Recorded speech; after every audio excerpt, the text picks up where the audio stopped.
BJP की press conference हो रही है, सीधे आपको लिए चलते हैं। सर्वशक्तिशाली माने जाने वाली प्रधानमंत्री श्रीमती इंदिरा गांधी जी के सरेंडर की दास्तान और कंप्रोमाइज्ड को कंसाइज फॉर्म में आपके सामने रखने का प्रयास करेंगे। श्रीमती इंदिरा गांधी जी के संदर्भ में चूंकि कांग्रेस ने किताब की शुरुआत की है, तो कांग्रेस को ध्यान रखना चाहिए कि किताब का हिसाब बहुत खराब है उनके हिसाब से। तो किताब का हिसाब किताब उनके लिए बहुत सी चुनौतियां लेके आ रहा है। तो मैं सिर्फ कोट करना चाहूंगा कि पॉल मैगोर की बुक है spying in south Asia, Britain, United states, India and the secret cold war. उसमें वो क्या कहते हैं?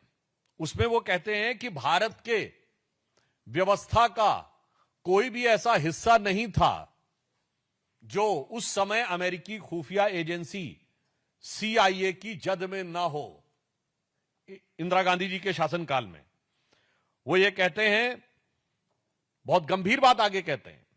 वो कहते हैं in his 1978 memoir a dangerous place, Moynihan US ambassador confirm that to his knowledge CIA has twice intervened in Indian politics. और अब इंटरवीन किस तरीके से किया है? On both the occasions, the agency has funneled money to the ruling Congress party.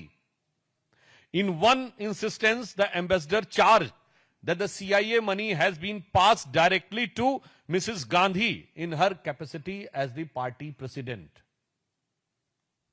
मुझे लगता है कि अब इस कंप्रोमाइज को एनालाइज करने में किसी को बहुत समस्या नहीं होनी चाहिए।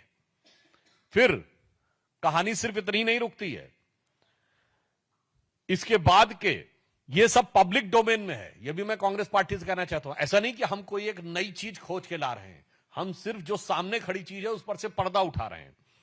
VK Menon retained considerable influence with Indira Gandhi, दो Krishna Menon Mrs. Gandhi has been so imbued with the ideas which closely fit the Soviet requirements. फिर उसके बाद सोवियत संघ के साथ एफिलिएशन की बात आती है, और उसके उपरांत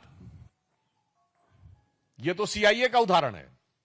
अब मित्रोकिन्स आर्काइव में KGB के संदर्भ में अब लिखा हुआ है कि साहब पोलित ब्यूरो की तरफ से 2 मिलियन रुपीस, यानी उस जमाने में 20 लाख रुपए 1976 में कांग्रेस पार्टी को दिए गए, और एक बार पुनः 10 लाख रुपए दिए गए। उस जमाने में 10 लाख 20 लाख रुपए आज से 50 साल पहले बहुत